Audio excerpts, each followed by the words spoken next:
After 40-45 کے بعد یہ دیکھنے میں آتا ہے کہ جو ہم سوسائٹی سے سنتے بھی ہیں کہ مرد نے عورت کو مارا کیوں ہے. اچھا جی کس بات پہ مارا؟ یہ زبان بہت چلاتی ہے. یہ بڑا ایک کامن سا اسٹیٹمنٹ ہوتی ہے جب ہم سنتے ہیں. وہ زبان چلی کب ہے؟ وہ ریئیکشن آیا کب ہے؟ اس ریئیکشن کے پیچھے کتنے سال لگے ہیں؟ سو میں نے اس چیز کو ہم لوگوں نے اپنے فیلڈ میں رہ کے بہت ایکسپیرینس کیا ہے کہ مرد کو جہاں کہا جاتا ہے تم نے کنٹرول کرنا ہے، عورت پہ پریشر اس چیز کا کنٹرول کا ڈفرینٹ ہو جاتا ہے. لیکن ایک پوائنٹ پر آ کر وہ جیسے بھی آپ نے کہا نا کہ نروس سسٹم بھی آپ کا رسپونڈ کرنا بند ہو جائے تو آپ یا تو فینٹ ہو جاتے ہیں یا پھر آپ بہت زیادہ ہنسنا شروع کر جاتے ہیں یا بہت زیادہ غصہ کرنا شروع کر جاتے ہیں. تو عورت کی بھی ایک وہ اسٹیج آتی ہے جہاں پر آ کے شاید وہ سب کچھ بتانا چاہتی ہے، لیکن آپ کو ایسا نہیں لگتا کہ اگر کچھ اس سے پیچھے آیا جائے اور ان ساری چیزوں کو ہم انیشلی ٹھیک کرنا چاہیں تو ہمیں کن سٹیجز پہ ان کو ٹھیک کرنے کی ضرورت ہے؟ یہ نازیہ آپ نے بہت اچھی بات کی ہے. میرا خیال ہے کہ یہ ہماری آج کی گفتگو کا ایک سینٹرل پوائنٹ بھی اگر ہم اس کو کہیں تو بیجا نہیں ہوگا. جیسے کہ آپ نے ایکسپیکٹیشنز کی بات کی ہے، سماج کی توقعات جینڈر کی بنیاد پر ہیں کہ مرد سے کیا توقع کی جا رہی ہے، عورتوں سے کیا توقع کی جا رہی ہے، اور پھر نوجوان ہمارے جو آج کل جس لائف کا حصہ ہیں ان سے کیا توقعات ہیں. سو یہ اگر آپ دیکھیں کہ اس کے ان سین پریشرز ہیں جو مرد پر بھی ہیں. مرد پہ اکنامک پریشر بھی ہے، گھر کما کے لانے کا پریشر بھی ہے، چیزوں کو مینیج کرنے کا پریشر بھی ہے. یہ سماج کی طرف سے جو بھی ڈیفائنڈ رولز ہیں ان رولز کی میں بات کر رہا ہوں کہ مرد سے کیا توقع کر رہا ہے سماج یا گھر اس کا، اور اسی طرح سے خواتین سے کیا توقع کی جا رہی ہے. اب خواتین کے ساتھ بدقسمتی سے دوہری ذمہ داریاں بھی ہیں. بڑھتے ہوئے اکنامک پریشر کی وجہ سے مرد اکیلا وہ بوجھ سہار نہیں پا رہا ہے، اور خواتین کو بھی کنٹریبیوٹ کرنا پڑ رہا ہے، اور خواتین کو بھی اپنی معاشی ترقی میں اپنا کردار ادا کرنا ہے، اور کرنا بہت پہلے سے چاہیے تھا، لیکن بدقسمتی سے سماجی جو ہمارے رولز ہیں وہ خواتین کو الاؤ نہیں کر رہے تھے. لیکن ایک خوشائند بات یہ ہے کہ خواتین اپنا کردار جو ہے وہ آہستہ آہستہ معاشی ترقی میں ادا کر رہی ہیں، اور یہ بڑی پازیٹیو چیز بھی ہے. لیکن اب آپ دوسری طرف یہ دیکھیں کہ خواتین اپنا معاشی کردار ادا تو کر رہی ہیں، لیکن جو ان کے اوپر ایک سماجی جو ٹریڈیشنل ذمہ داری تھی گھر گھرستی کی اور چیزوں سے، وہ ان سے کسی نے شیئر نہیں کیے. سو خواتین ڈبل رسپانسبلٹی میں اس وقت اپنا بوجھ اٹھایا ہوا ہے انہوں نے. ایک طرف تو ان کے اوپر معاشی اس کا پریشر بھی ہے، دوسری طرف ان کی جو ذمہ داری ٹریڈیشنل جو کہ میں سمجھتا ہوں کہ وہ سماج کی طرف سے جو بھی بتائی گئی ہے کہ خواتین نے یہی کردار ادا کرنا ہے، وہ ذمہ داری کوئی نہیں شیئر کر رہا ان کے ساتھ. وہ ابھی بھی ایکسپیکٹ یہی کیا جاتا ہے کہ وہ بھی خواتین ہی ادا کریں گے. ہونا تو آئیڈیلی یہی چاہیے تھا کہ وہ ذمہ داری ان کی گھر کے دوسرے مرد حضرات جو ہیں وہ ان کا ہاتھ بٹائیں، لیکن انفارچونیٹلی ایسا نہیں ہے. سو وہ دوہری ذمہ داری کا ایک پریشر ہے. اس کے علاوہ نوجوان ہمارے آج کل جس طرح سے سامنا کر رہے ہیں مختلف چیزوں کا، انسرٹنٹی بہت زیادہ ہے، چیزیں سمجھ میں نہیں آ رہی کہ کس کروٹ جو ہے یا کس نہج پہ جا کے اختتام پذیر ہوں گی. جاب کا پریشر ہے، والدین کی طرف سے یہ توقع کی جاتی ہے کہ اب آپ نے تعلیم مکمل کر لی ہے تو آپ شادی کریں اور اپنا باقاعدہ طور پہ کسی جاب کو اختیار کر کے اپنا زندگی کا سفر کا آغاز کریں. تو وہ سارے پریشرز ہیں. اب مردوں پہ بھی پریشر ہے، عورتوں پہ بھی ایک دوہری نوعیت کا اور مختلف نوعیت کا پریشر ہے. اچھا وہ دوہری نوعیت کا تو خیر میں نے ایک لفظ استعمال کیا، لیکن اس سے زیادہ کئی گنا پریشر ہے. جذباتی پریشر ہے، سائیکولوجیکل پریشر ہے، اور بہت ساری چیزیں ہیں. نوجوانوں کے اوپر اپنی نوعیت کا ایک پریشر ہے. تو یہ تمام چیزیں آہستہ آہستہ اکٹھی ہوتی آپ کی ذہنی جو ایک کہہ لیں جو اسکرین ہے اس پہ اس حد تک وہ اثر انداز ہونا شروع ہو جاتی ہیں کہ وہ الٹیمیٹلی پھر کسی نہ کسی بڑی پرابلم کا وہ آپ کو ایک رد عمل کے طور پہ چیزیں سامنے نظر آتی ہیں. بہت سارے لوگ باقاعدہ طور پہ کسی پروفیشنل کی پھر ان کو ہیلپ لینے کی ضرورت محسوس ہوتی ہے، اور پھر آہستہ آہستہ یہ ہوتا ہے کہ ان کو میڈیکیشن کی طرف لے جایا جاتا ہے. اچھا اب ہوتا یہ ہے کہ جیسے کہ میں نے پہلے بھی اپنی ابتدائی گفتگو میں یہ کہا تھا کہ جسم پہ نظر آنے والی چوٹ فوری طور پہ آپ کو چونکہ نظر آ جاتی ہے، اس لیے آپ اس کا علاج فوری طور پہ ڈاکٹر سے یا جو بھی ضروری علاج ہوتا ہے اس کا وہ کرواتے ہیں. لیکن سائیکولوجیکلی جو چیزیں آپ کے بیک آف دا مائنڈ چل رہی ہوتی ہیں، اب جیسے آپ نے خود بھی اپنی گفتگو میں کہا تھا کہ لوگ اپنی روزمرہ کی زندگی میں آپ کو ایک مختلف انداز سے ایکٹ کرتے ہوئے نظر آتے ہیں، لیکن آپ سمجھتے ہیں کہ شاید ہو سکتا ہے کہ یہ آج اس کا ایپیٹائٹ اچھا ہوا ہے, اس لیے زیادہ کھانا کھا رہا ہے, یا ہو سکتا ہے آج اس کا بہت زیادہ گفتگو کرنے کا دل کر رہا ہے اس لیے وہ ہو سکتا ہے بول رہا ہو, یا بہت زیادہ ہنسی مسکرا اس لیے رہا ہے کہ شاید آج اس کا موڈ اچھا ہوگا. لیکن بیک آف دا مائنڈ ممکن ہے کہ وہ اس کا برین اپنا جو ڈیفینس میکینزم ہے وہ ایکٹیویٹ کر چکا ہو. اگر آپ کو یہ محسوس ہو رہا ہے کہ کل جو صاحب آپ سے ملاقات جن کی ہوئی تھی آج وہ تھوڑا سا مختلف انداز میں ایکٹ کر رہے ہیں یا بیہیو کر رہے ہیں, تو ضروری نہیں ہے کہ وہ ویسا ہی ہو جیسا کہ آپ کو نظر آ رہا ہے. اچھا, اس کے ساتھ ایک امپورٹنٹ چیز یہ ہوتی ہے کہ ہم نے چونکہ میننگ ایک معنی چیزوں کے ساتھ اٹیچ آلریڈی کر لیا ہوتا ہے اپنی پرسیپشن اور اپنی ایک کنڈیشننگ اور اس کے مطابق, تو لہٰذا ہمیں لگ رہا ہوتا ہے کہ اچھا ہاں یہ اسی وجہ سے ایسا ہی ہے. اگر کوئی شخص بہت زیادہ مسکرا رہا ہے یا بہت زیادہ ہنس رہا ہے تو ہمیں کہا یہ خوش ہے اس وجہ سے ایسا کر رہا ہوگا. ہاں, لیکن ہو سکتا ہے وہ اس کا ڈیفینس میکینزم ہو جو شاید کسی ٹراما کے رد عمل کے طور پہ آپ کو وہاں پہ نظر آ رہا ہو. تو میرا خیال ہے کہ بہت ساری چیزیں ہمیں جب ہم روزمرہ کی بنیاد پہ انٹریکٹ کر رہے ہوتے ہیں. اچھا, ایک چیز اور بھی دلچسپ یہ ہے کہ جب ہم سے کوئی مشاورت کر رہا ہوتا ہے یا ہم سے کوئی سائیکو سوشل سپورٹ کی جب ہم بات کرتے ہیں تو ہمارے ذہن میں فوراً یہ آتا ہے کہ ہم نے اس کو کوئی سلوشن دینا ہے. سو بنیادی طور پہ مقصد سلوشن دینا نہیں ہوتا, بہت ساری چیزیں صرف سن لینے سے ہی جو ہے وہ سیٹل ڈاؤن ہو جاتی ہیں اور آپ کو سلوشن کی ضرورت بھی نہیں پڑتی بعض اوقات اس میں, اور ہو سکتا ہے وہ سلوشن چاہتا بھی نہ ہو. میں اپنی ذاتی زندگی میں سے بہت ساری مواقعوں پہ ایسے لوگوں سے دوستوں سے ملا ہوں جو صرف اپنی بات کہنا چاہ رہے ہوتے تھے کیونکہ ان کے پاس سننے والا کوئی نہیں ہوتا تھا. سو صرف سن لینا میرا خیال ہے یہ چیزوں کو کافی حد تک ابتدائی طور پہ آپ جس کو کہتے ہیں سائیکو سوشل سپورٹ, تو میرا خیال ہے کہ جو سن لینا وہ ایک بہت اہم چیز ہے. اب ایک چھوٹی سی مثال میرے ذہن میں آئی ہے آپ کسی گفتگو سے ہی. ہم بازار جاتے ہیں, سو آپ نے کبھی محسوس نہیں کیا ہوگا کہ ارد گرد بہت سارا شور اور آوازیں ہمارے کانوں سے ٹکرا رہی ہوتی ہیں لیکن ہم ان کو اس طرح توجہ سے سن نہیں رہے ہوتے. کبھی ہارن کی آواز آ رہی ہوگی, کبھی کسی اور چیز کی آواز آ رہی ہوتی ہے, لیکن اگر اچانک ہی گلی میں کوئی پھیری والا ہو اور اس کی ایک یونیک سی صدا ہو تو ایک دم سے آپ کی توجہ اس کی طرف چلی جاتی ہے. سو یہاں پہ میں تھوڑا سا یہ ہیئرنگ اور لسننگ کا فرق بیان کرنے کی کوشش کروں گا کہ لاشعوری طور پہ بہت ساری آوازیں آپ کے کانوں سے ٹکرا رہی ہوتی ہیں لیکن آپ کی توجہ ان کی طرف نہیں ہوتی. تو یہ چیز آپ کو اس کو آپ ہیئرنگ کہیں گے کہ آپ کی آوازیں آپ سن رہے ہیں بٹ آپ کی توجہ ان کی طرف نہیں. لیکن جو ہی آپ کی توجہ کسی ایک مخصوص آواز کی طرف مرکوز ہو جاتی ہے وہ آپ کا لسننگ کا ایکٹ ہوتا ہے کہ آپ پھر توجہ تمام تر آپ کی اسی ایک مخصوص آواز کی طرف ہی ہوتی ہے. سو لسننگ میرا خیال ہے کہ اس تمام عمل میں بہت ضروری چیز ہے اور یہی وہ چیز ہے جس کو آپ سائیکو سوشل سپورٹ یا سائیکو سوشل کاؤنسلنگ اگر بہت زیادہ ٹیکنیکل ٹرم میں نہ کہنا چاہیں تو یہ جو لسننگ کا عمل ہے یہ بہت ضروری ہے, سننے کا عمل. اور بہت ساری جو آپ کی پرابلمس ہیں, پرابلمس کہہ لیں یا آپ کے جو ابتدائی پریشانیاں ہیں وہ اسی وجہ سے آپ کی حل ہو جاتی ہیں کہ آپ انیشلی کوئی سن لینا ہے توجہ سے. اگر کوئی سن لے نہیں, میں اس کو تھوڑا سا اس سینس میں جوڑنا چاہوں گی جیسے ہمارے پہلے فیملی میں ہوتا تھا کہ ہم اپنے کسی ایک دوست خاص سے, کوئی احباب یا کوئی ایک رشتہ دار سے پہلے اپنی دل کے بوجھ ہلکا کر لیتے تھے. وہاں پر ایک تھوڑا سا ایلیمنٹ جو آتا ہے وہ ہوتا ہے کہ رازداری رکھنا بات کی. اب یہ بھی چیز بہت کم ہوتی جا رہی ہے جو کہ ایک اس مسئلے کو تھوڑا اور بھی بڑھا رہی ہے کہ ہم بہت زیادہ اس نہج پہ آ جاتے ہیں یا اس سٹیج پہ پہنچ جاتے ہیں کہ جہاں پہ ہمیں واقعی میں میڈیکل ہیلپ کی ضرورت ہوتی ہے. تو آپ کے خیال سے اس سٹیج پہ پہنچنے سے پہلے اگر ہم اس چیز پہ ایمفسائز کریں کہ اگر کوئی میرا دوست ہے یا میں کسی ایسے اپنے رشتہ دار بہن بھائی سے بات کروں تو ایک تو وہی والی آپ کی پہلی بات کہ ججمنٹل نہیں ہونا چاہیے, صرف سن لینا ہی بہت ہوتا ہے. وہاں پہ سلوشن نہیں دینا ہوتا, سننا, تاکہ سب کو یہ پتہ ہو کہ اگر کوئی میرے پاس آیا وہ صرف مجھے بتانے کے لیے آیا, میرے سے حل لینے نہیں آیا, تو مجھے اس کی بات کو رازداری میں رکھنا ہے,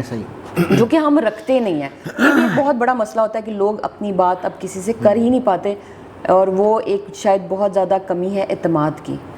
وہ چیزوں کو ہم کیسے ریزالو کر سکتے ہیں کہ اگر میں اس کو پیشنٹ تو نہیں کہوں گی, اگر ایک مشکل کا شکار انسان آپ کے پاس آ رہا ہے اور آپ اس کے قریبی دوست ہیں, احباب ہیں, تو آپ کو کیسا رول پلے کرنا چاہیے اس ٹائم پہ؟ اچھا, اس میں ایک چیز جو میرے خیال ہے کہ آپ نے بڑی اہم نشاندہی کی ہے اس کی, وہ یہ ہے کہ رازداری. جو انسان مشکل سے گزر رہا ہوتا ہے یا ایک تکلیف سے گزر رہا ہوتا ہے وہ اس وجہ سے اپنا پرابلم شیئر نہیں کرتا کہ وہ شیئر نہیں کرنا چاہ رہا ہوتا. جو خوف، جو چیز اس کو ایک طرح سے روکے رکھتی ہے، وہ اس بات کا ڈر ہے کہ لوگ کیا کہیں گے اور کیا میری بات محفوظ ہے جس سے میں کرنے جا رہا ہوں، وہ کہیں اگر میں کسی سے شیئر نہیں کرنا چاہ رہا تو کیا وہ وہیں تک رہے گی، یا ایسا تو نہیں ہوگا کہ وہ بات جو ہے وہ آگے پھیل جائے گی. تو رازداری جس کی طرف آپ نے نشاندہی کی ہے، لوگ اس لیے بھی شیئر نہیں کر سکتے ہیں چیزوں کو، اپنی دکھ کو یا پرابلمس کو، کیونکہ ان کو اس بات کی یقین دہانی نہیں ہوتی ہے کہ ان کی بات کس حد تک رازداری سے اپنے حد تک رکھی جائے گی. سو ایسا نہیں ہے کہ لوگ شیئر نہیں کرنا چاہتے ہیں، لوگ ظاہری بات ہے اپنے پرابلمس کو ڈسکس کرنا چاہتے ہیں، شیئر کرنا چاہتے ہیں، لیکن جس لمحے ان کو یہ یقین ہوتا ہے کہ ہاں ہماری بات یہیں تک ہی رہے گی، آگے نہیں جائے گی، تو اگر ان کو یہ یقین دہانی جیسے ہی نظر آتی ہے وہ اپنے دل کا بوجھ ہلکا کرنے کے لیے لوگوں سے بات شیئر بھی کرتے ہیں. میں ایک چھوٹی سی مثال اپنے فیملی سے دینا چاہوں گا. میری والدہ، میری خالہ اور میری نانی جو تھیں، ان کے پاس محلے کی اور علاقے کی خواتین وہ کافی ماشاءاللہ ایکٹیو بھی تھیں، اور تو ان کے پاس خواتین آتی تھیں اپنے مسائل وغیرہ لے کے. تو اور میں نے خود بھی آبزرو کیا تھا کہ ایک ہی فیملی سے ساس بھی آ رہی ہیں اور بہو بھی آ رہی ہیں، لیکن میری نانی نے کبھی بھی ساس کو یہ نہیں فیل ہونے دیا کہ ان کی بہو نے آ کے کیا کہا ہے، اور بہو کو یہ نہیں بتایا کہ ساس نے آ کے. اب وہ اپنے پرابلمز آ کے وہ کیتھارسس کرتی تھیں. اچھا تھوڑا سا اگر آپ ہم ملینیلز جو ہیں وہ ذرا اگر اپنے بچپن کی طرف نظر دوڑائیں تو خواتین کی اپنی چھوٹی چھوٹی آل فیمیل گیدرنگز ہوا کرتی تھیں. میلاد کی محفل ہو گئی، کوئی چھوٹی سی مجلس ہو گئی، کوئی قرآن خوانی کا ایونٹ ہو گیا، یا اس طرح کے بہت سارے چھوٹے چھوٹے کلچرل سوشل ریلیجس ایونٹس ہوا کرتے تھے جہاں پہ خواتین اکٹھی ہوتی تھیں. وہ چھوٹی سی ایک سرگرمی بھی ہو جاتی تھی اور خواتین اس کے بعد اپنا آپس میں ایک دوسرے سے حال احوال بھی کرتی تھی. وہ ایک سوشل سپورٹ، ایک انفارمل سا کمیونٹی کی سطح پہ ایک اسٹرکچر آلریڈی موجود تھا جہاں پہ خواتین آتی تھیں، اپنے ایک دوسرے سے حال احوال کرتی تھیں، ایک دوسرے کے صورتحال سے آگہی حاصل کرتی تھی، اور اس کے بعد وہ اپنے اپنے گھروں کو واپس چلی جایا کرتی تھی. سو بیسکلی وہ ایک پیریوڈک ایونٹ ہوا کرتا تھا جو خواتین کو وینٹ آؤٹ اپنے چیزوں کو شیئر کرنے کا ایک موقع فراہم کرتا تھا. اس کے بعد وہ 1-1.5 مہینے کے لیے پھر اس کے بعد دوبارہ وہ کوئی ایسا ایونٹ یا ایکٹیویٹی کمیونٹی کی سطح پہ آرگنائز کرتے تھے، اور پھر اس کے بعد وہ دوبارہ اکٹھے ہوتے تھے. اچھا بدلتے ہوئی تھوڑا سا زندگی کافی تیز رو ہوتی جا رہی ہے، تو اب لوگ اپنی مصروفیات میں اس قدر مصروف ہیں کہ وہ چھوٹے چھوٹے کمیونٹی ایونٹس اب آہستہ آہستہ ہماری زندگیوں سے ختم ہوتے چلے جا رہے ہیں. لیکن وہاں پہ ہماری اب ذمہ داری یہ بنتی ہے کہ جو گھر کے میں موجود لوگ ہیں، دوست احباب ہیں، خاص طور پہ امیجیٹ جو ہمارا فرینڈ سرکل ہے یا ہماری فیملی کے ممبران ہیں، والدین ہیں، بہن بھائی ہیں، یا اور قریبی دوست احباب ہیں جن کے اوپر بھروسہ کیا جا سکتا ہے، سو وہ یہ کردار نبھا سکتے ہیں کہ کس طرح سے وہ ایک پہلا ذریعہ بن سکتے ہیں اگر کوئی آپ سے چیز شیئر کرنا چاہ رہا ہے. تو وہاں پہ ہماری سب سے بڑی امپورٹنٹ 2 چیزیں ہیں جن کے آپ نے بھی ذکر کیا ہے. وہ یہ کہ نان ججمنٹل، کیونکہ ایک چیزیں ہم اپنی ذاتی زندگی میں بھی اگر دیکھیں تو جب آپ سے کوئی گفتگو کر رہا ہوتا ہے تو فوراً آپ کا ذہن لاشعوری طور پہ اس کا جواب تیار کرنا شروع کر دیتا ہے. سو وہ آپ کی ججمنٹل اپروچ خود بخود لاشعوری طور پہ ایکٹیویٹ ہو جاتی ہے، اور جو ہی اس کی بات مکمل ہوتی ہے آپ فوراً سے اس کا جواب دینے کے لیے اپنی بات شروع کر دیتے ہیں، کیونکہ آلریڈی آپ اپنے ذہن میں لاشعوری طور پہ اس کا جواب تیار کرنا شروع کر چکے ہوتے ہیں. سو یہ ججمنٹل اپروچ جو ہے تو ہمیں تھوڑا سا اس سے اجتناب کرنا ہوگا اگر ہم کسی کو صحیح معنوں میں اس کی بات سننا چاہتے ہیں، جو کہ لسننگ کی ابھی ہم بات کر رہے تھے. اور دوسری چیز امپورٹنٹ جس کا آپ نے ذکر بھی کیا وہ ہے رازداری. رازداری بہت نہایت ضروری ہے. اس سے آپ کا ایک اعتماد کا رشتہ اس شخص کے ساتھ ڈیولپ ہوتا ہے، اور نہ صرف اس شخص کے ساتھ اعتماد کا رشتہ ڈیولپ ہوتا ہے بلکہ مزید آگے دوسرے لوگوں کے لیے بھی ایک یوں سمجھ لیں کہ ایونیو ایسا کریٹ ہوتا ہے جس میں لوگ آپ کے پاس آ کے اپنی اب ہمارے پرانے اگر آپ اس میں دیکھ لیں کمیونٹی میں کوئی ایک آدھ بندہ ایسا ہوا کرتا تھا جس کے پاس ہر بندہ آ کے اپنا کوئی نہ کوئی پرابلم وہ ایسا نہیں تھا کہ وہ سب کو سولوشن دے رہا ہے، وہ کسی کو کوئی حل پیش نہیں کر رہا ہوتا تھا، لیکن صرف یہ ہوتا تھا کہ لوگوں کو اس کے اوپر ایک اعتماد ہوتا تھا، بھروسہ ہوتا تھا کہ میں اس کے پاس جا کے اپنی کوئی بات کروں گا تو یہ بات یہیں تک رہے گی، اس سے آگے نہیں جائے گی. تو یہ 2 چیزیں بہت امپورٹنٹ ہوتی ہیں، ایک چیز تو نان بائسڈ ہونا اور دوسری چیز رازداری. تو میرا خیال ہے کہ یہ 2 چیزیں اگر ہم روزمرہ کی بنیاد پر اپنے امیجیٹ سرکل میں پریکٹس کرنا شروع کریں تو ہمارے ارد گرد بہت سارے لوگ ہوں گے جو ہم تک اپروچ کرتے ہیں، کرنا چاہ رہے ہوں گے، اور اگر یہ چیزیں ان کو 2 نظر آنا شروع ہو جائیں تو وہ بلا جھجک آپ کے پاس آ کے اپنی بات جو ہے وہ کر سکتے ہیں. میرا بالکل لاسٹ سوال آپ سے یہی تھا کہ کیا ہماری اسٹریٹجی کیا ہونی چاہیے کہ ہم جو ہے وہ اپنی اس طرح کے ایشوز کو بہت ہی انیشل سٹیج کے اوپر ریزالو کر سکے. اس میں ایک بہت اچھا آپ نے بھی پوائنٹ ریز کر دیا کہ جو فیملی میں گیدرنگز ہوتی تھی, خواتین کے گروپس بنتے تھے, جیسے شام میں سب خواتین نے کسی ایک کے گھر میں اکٹھے ہو جانا, میلاد ہو گیا, درس ہو گیا, اس پہ اپنے بیٹھ کے ساری چیزوں کو ڈسکشن کرنا, اپنے پرابلمس ڈسکس کرنا, شاید یہ بہت بڑی ایک کمی ہے. اسی طرح اگر ہم دیکھیں کہ گھر کی سطح کے اوپر, کیونکہ